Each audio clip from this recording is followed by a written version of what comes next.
Hi Hoop family, this is Jody of hoopandhealth.com.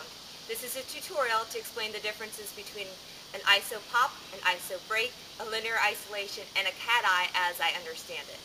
So first, starting with an isolation, I start with the base coming up, elbow coming up, and going in a counterclockwise direction. So once you have that, I learned from Rich on the Isopop, you keep your hand still. So if I'm at 6 o'clock, I let it drop and come back into my base and then continue on into my isolation. But notice my hand stays still. You can do this at any time.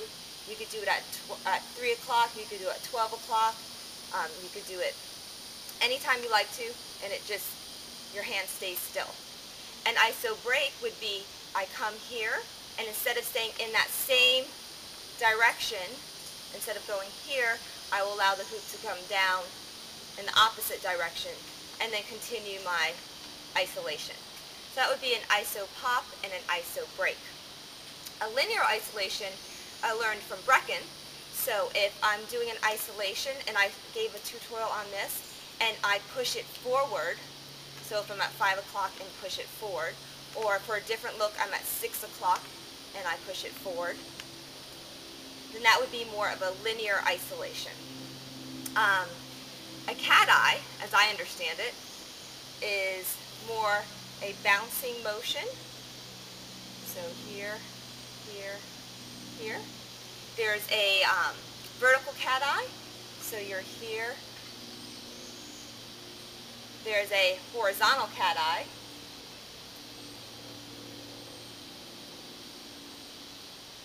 which I learned from Pokey and Brian.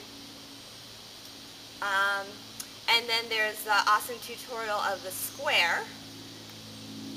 So that's kind of a combination of a cat-eye. I love that one. I'm not sure where that would be classified as, a cat-eye as well. And just to add into the mix is the flowers, which a lot of us are familiar with, which would be a single point spin, and then you're going to do an anti-spin. So if I'm spinning it this way, my hand's going to go the opposite direction. So, like so.